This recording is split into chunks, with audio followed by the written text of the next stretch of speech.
E o Tribunal de Apelações Federal de Washington realiza hoje as primeiras audiências no julgamento que decide a legalidade das tarifas impostas por Donald Trump em todo o mundo.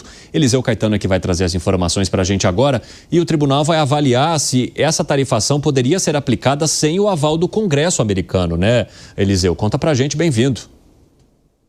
Essa é a grande questão, aí está o X dessa questão que deve demorar meses, Cine, para ser decidida aqui em Washington, viu? Muito boa tarde para você, para os nossos amigos debatedores e para todo mundo que acompanha a programação da Jovem Pan. Falamos ao vivo, direto dos Estados Unidos, onde estamos acompanhando aí que o Tribunal de Comércio Internacional do país, em Washington, começou a julgar hoje a legalidade das tarifas de 50% impostas por Donald Trump contra países como, por exemplo, Brasil, China, Alemanha e Coreia do Sul. O processo ainda pode redefinir o alcance das medidas adotadas sob o argumento de segurança nacional previsto em uma seção da Lei de Expansão Comercial. Essa ação, Cine, está sendo movida pela Associação Nacional de Concessionárias de Automóveis dos Estados Unidos, que alega que as tarifas violam a Constituição americana e até a própria legislação do comércio. Esse julgamento pode durar meses por aqui. O governo brasileiro, é claro, acompanha de perto o processo e tenta negociar neste momento exceções. O Ministério da Fazenda e o Itamaraty estão trabalhando por aqui, de acordo com fontes nossas, em frentes diplomáticas e também frentes comerciais, para tentar minimizar os danos, viu? A expectativa, inclusive, de uma contestação formal na OMC, caso as tarifas se mantenham. Trump afirma que as medidas são necessárias para proteger a economia americana, a indústria americana, sobretudo no setor de veículos elétricos. Já o Brasil, por exemplo, alega que sua produção é complementar e que, portanto, não concorre aí e tenta provar que parte dos produtos brasileiros deveria ser excluída da lista. Vale lembrar que pelo menos 45% de toda a exportação brasileira para cá está fora dessa lista, né? E produtos, inclusive, considerados importantes. Vale lembrar, Cine, antes de eu voltar com você no estúdio, que essa ação já é considerada por aqui uma histórica ação, né? Nunca uma contestação legal, a seção 232 havia chegado tão longe por aqui. E essa ação histórica está repercutindo, claro, nos veículos de imprensa do mundo todo e nos Estados Unidos. O jornal The Economist publicou um editorial criticando bastante esse tarifaço e também as sanções ao ministro Alexandre de Moraes. Conta um pouquinho para a gente, Eliseu. Exatamente, Cine. A revista Economist classificou como, abre aspas, sem precedentes, fecha aspas. Aliás, estamos usando muito essa palavra, né? O ataque de Donald Trump ao judiciário brasileiro, viu? Em um artigo que foi publicado hoje, a revista britânica alerta que os ministros do Supremo Tribunal Federal do Brasil, especialmente Gilmar Mendes, pode ter aí a sua ofensiva saindo pela culatra, viu? Inclusive prejudicando aí os próprios interesses dos Estados Unidos. Trump sugeriu aplicar sanções da Lei Magnitsky contra autoridades brasileiras, acusando-as de violação de direitos humanos, mas para The Economist, essa tentativa de incluir os ministros do STF na lista equivale a uma instrumentalização política da lei que foi criada lá em 2012 para punir regimes autoritários. Ainda segundo a matéria, de acordo com a publicação, Cine, Trump cruza uma linha diplomática ao ameaçar membros de um dos 3 poderes de um país aliado. A revista afirma ainda que esse movimento fragiliza a legitimidade da Lei Magnitsky, cuja aplicação exige provas de crimes graves, como, por exemplo, execuções extrajudiciais e corrupção sistêmica. O texto destaca ainda que a retórica de Trump pode gerar reação institucional do governo Lula e com impacto direto nas relações bilaterais entre Brasília e Washington. Diplomatas brasileiros ainda, segundo a publicação, já estariam estudando formas de responder formalmente, incluindo consultas à embaixadora brasileira em Washington, Maria Luísa Viotti. Além do risco diplomático, Cine, o artigo ainda menciona que a estratégia pode produzir um efeito inverso: aumentar a coesão política no Brasil em torno do STF e isolar Trump no cenário internacional. Obrigado pelas informações, viu, Eliseu Caetano? Um abraço para você aí nos Estados Unidos. Vá chamando a gente aqui, meu amigo, porque o negócio aí tá pegando sempre. Fábio Piperno, eu vi que você concordou bastante com a crítica do The Economist quando se fala os motivos pelos quais a Lei Magnitsky é aplicada e que elas não se... poderiam ser aplicadas ao ministro Alexandre de Moraes porque ele não se enquadra por meio da atuação dele aqui, embora o presidente norte-americano pense o contrário. O jornal também menciona que todas essas atitudes bastante imprevisíveis e sem precedentes, elas podem significar um tiro que saia pela culatra. E por quê? Como que você avalia? Porque, vejam só, então, o editorial é bastante sóbrio e muitas pessoas bastante expertise no tema têm tratado disso com bastante serenidade e cuidado. Vejam.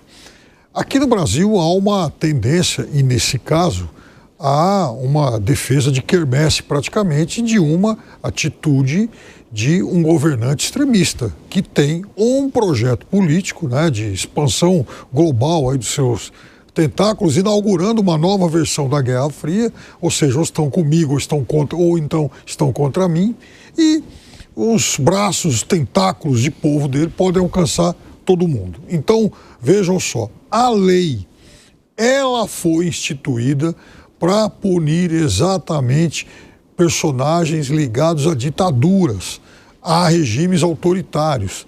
Embora nos últimos dias a gente tenha visto uma série de números, Evandro, sobre quantas vezes ela já foi aplicada, o fato é que ela jamais foi aplicada contra figuras de países democráticos. O ministro Alexandre de Moraes, ele é, assim como muito bem menciona a revista, uma exceção. Nos últimos dias, por exemplo, até mesmo, olhe, pasmem a nossa audiência, o jornal The Wall Street Journal de Robert Murdoch, dono da Fox News, tem sido alvo da ofensiva do governo extremista, que, aliás, quando a gente fala em defesa da livre expressão, da primeira emenda, que sempre foi algo bastante com um valor muito caro, praticamente sagrado aos americanos, não vamos esquecer que os Estados Unidos estão banindo o TikTok. Uma plataforma toda. Não é que estão banindo um perfil e tal, ou bloqueando um perfil. Uma plataforma toda, porque é vinculada a China, porque pertence a chineses. Esse foi o argumento. Ou seja, ou vocês vendem e deram um prazo lá, ou então sai tudo do ar. E, no caso do Brasil, a situação do Twitter, por exemplo, eu posso contestar o que foi, posso discordar das medidas tomadas, mas o fato é que aquilo não foi uma medida de exceção, ela seguiu o que previa o ordenamento jurídico brasileiro, inclusive com a obrigação da nomeação de um representante legal aqui, o que até então não havia.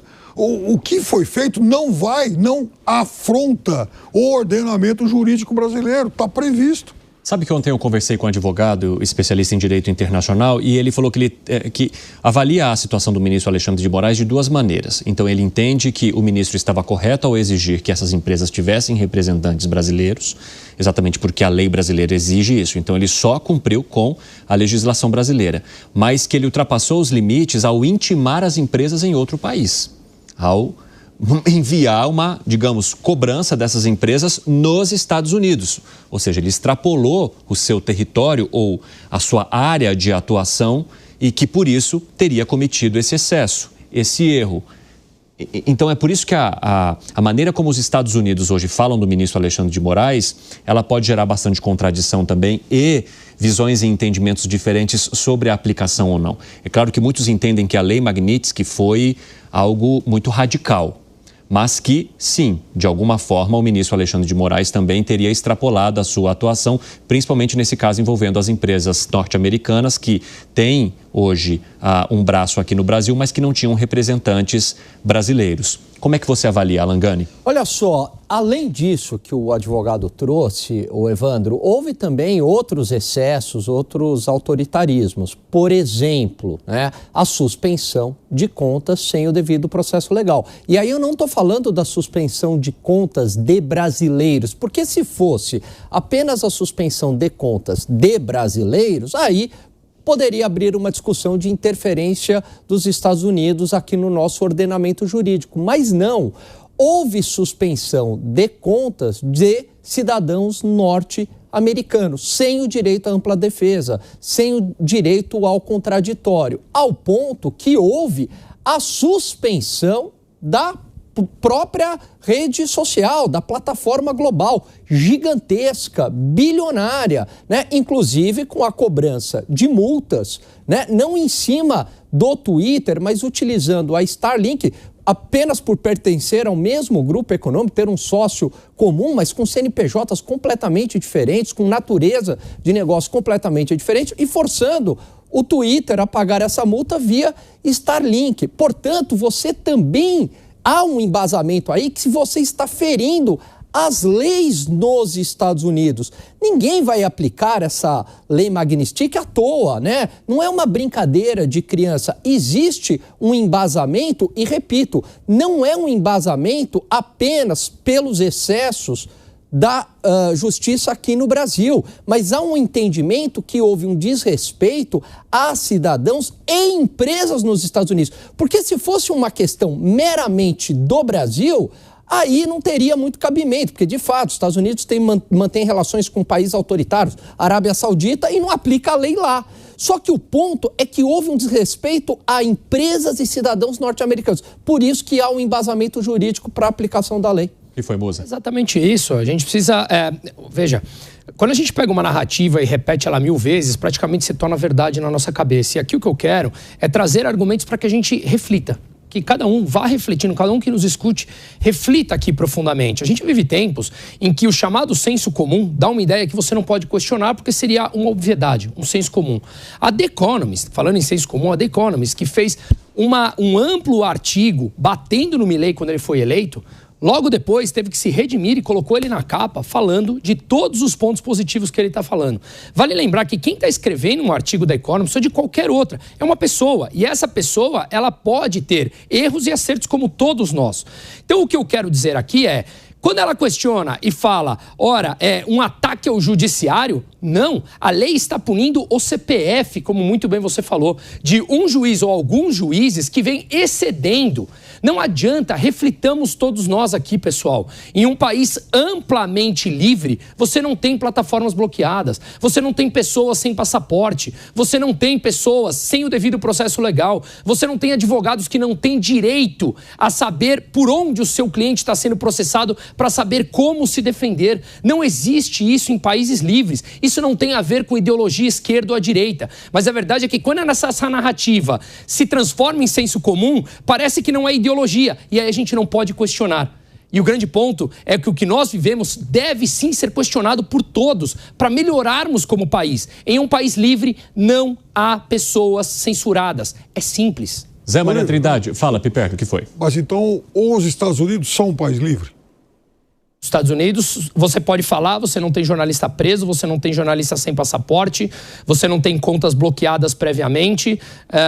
Então, sim, a resposta é sim. E a rede, e a plataforma que vai ser banida? Qual plataforma? TikTok. Você está falando ainda de uma que pode acontecer. Não, já tem. O governo deu o prazo. Ou vende ou está banido. Então, quando acontecer, a gente discute o tema em sim ou não. Ou seja, mas é típico de um país livre, então, apontar o dedo e falar, olha, ou você vende, ou porque me parece Você acabou de assumir que o Brasil não é livre. Não. Me parece que isso é uma intromissão comercial, inclusive, muito forte. Ou seja, você não pode mais pertencer a um grupo daquele país. Ou vende ou deixa de funcionar. Mas ô Piperno, o meu ponto aqui, né, acho que o que o Musa também trouxe, é o seguinte, não é que a aplicação da lei foi exclusivamente por questões brasileiras. Esse é o ponto. Mas porque atingiu cidadãos e empresas norte-americanas. Por isso que há um embasamento legal para aplicação da lei lá. Em nenhum momento ele faria isso para defender os brasileiros, porque no fundo nós realmente somos marginais no sentido do termo econômico, marginal para o Donald Trump. Ele está fazendo porque os americanos Mas o que eu entendi da crítica do Piperno, e eu vou incrementar o nosso debate aqui, é que não dá também para dizer que os Estados Unidos seriam o paladino da justiça e do respeito à Constituição como se fosse um exemplo completamente limpo disso e que por isso deveria ser seguido. Jamais, mas vamos lá. Eu não vou justificar o nosso erro com o dos outros. Claro. Eu estou falando simplesmente que o Brasil hoje não é um país livre, que a gente tem que tomar cuidado com as coisas que se falam. O Brasil jamais, em momento algum, na sua existência democrática, tomou uma atitude como aqui o governo Trump toma em relação ao TikTok. Jamais. Zé Maria Trindade. Mas falou outros previamente. Não, mas teve o devido processo. O Rumble saiu do Brasil. O Rumble está censurado. O Rumble saiu do Brasil. O X ficou fora um mês. O Brasil também nunca tomou uma atitude, tomou a decisão de punir um norte-americano lá nos Estados Unidos, impedindo, inclusive, que ele negocie com empresas que tenham relação com o Brasil. Quer dizer, o que os Estados Unidos está fazendo, o presidente está fazendo com o ministro, é punindo o ministro aqui, no nosso território, né, independente das nossas leis. Nós temos leis aqui, inclusive o Código de Defesa do Consumidor, que garante a continuidade do serviço contratado. Então, a nossa lei não permite que a empresa, mesmo que ela seja americana, japonesa, inglesa, mas se ela está atuando aqui, ela tem que obedecer às leis aqui. Então, as leis aqui impedem, né, e passiva até de prisão por abuso do poder econômico, se ela impedir qualquer pessoa de comprar dela. Ela não pode impedir que alguém compre ou que descontinue um serviço prestado sob contrato, né? Então, o que ele está fazendo é a intervenção. Eu não acho, Alan, que o Brasil, que o ministro esteja punindo o americano lá nos Estados Unidos. Quem é o Brasil para fazer isso? Está decidindo sobre o Brasil aqui. O que não está claro, isso precisa ficar, onde existe o limite, onde é a fronteira nessas plataformas sociais, que agora são as donas do mundo, né? E aí, elas não podem ser impedidas em lugar nenhum do mundo. Entrou aqui, ela tem que obedecer à legislação brasileira, inclusive de acesso, sim. É preciso que tenha exatamente esse limite. Não há um espaço, uma terra de ninguém sem limites, mesmo que seja essas poderosas, que eu chamo bezerro de ouro, intocáveis, Big Techs. Quer dizer, o Brasil não foi lá punir nos Estados Unidos, puniu aqui. A legislação brasileira prevê censura prévia? É isso que eu ia falar. Exato. Não prevê censura prévia e não houve censura prévia. A partir do momento que você suspendeu perfis sem o direito ao contraditório, sem a ampla defesa, é censura prévia. Porque você não suspendeu a postagem, você suspendeu o perfil. Exatamente, você pode suspender o perfil porque a legislação permite. Agora, você não pode impedir de falar. Mas suspender o perfil é censura prévia. Olha só... Um minutinho, Zé. Bruno, eu não entendo como você pode dizer que nós não estamos em liberdade, nós não podemos falar, e nós estamos falando aqui. Não tem ninguém do meu lado olhando o que eu estou falando ou me orientando, que eu não sei aí, porque aqui não tem. Então eu falo o que eu cobro é responsabilidade do que fala, e isso tem que ter sempre. Mas eu vejo aqui, eu não concordo com as decisões do Congresso. Não. Tem decisão aqui, eu já até tossi para deputado ausente. O deputado presente me irrita, porque toda vez que aquele plenário enche, vota contra os meus interesses. Eu não gosto de decisões do presidente Lula. Detesto algumas benesses que ele concede de uma maneira irresponsável. Decisões do Supremo me irritam, mas os poderes estão funcionando, gente. Como você vai dizer que nós estamos vivendo uma ditadura? Eu conheci ditadura, eu sei o que é ditadura, e no Brasil, eu não precisei de ir em outro lugar. Eu sei o que representava, né? Se alguém apontasse o dedo, é um comunista, pronto, a vida do rapaz estava arrebentada, era demitido do serviço público sem direito a nada e tudo mais. Isso é ditadura. E nós estamos vivendo uma disputa de poderes. E nesse momento, eu tenho que dizer, senhores, que o Congresso é o mais poderoso do momento. Seria o Congresso o grande ditador?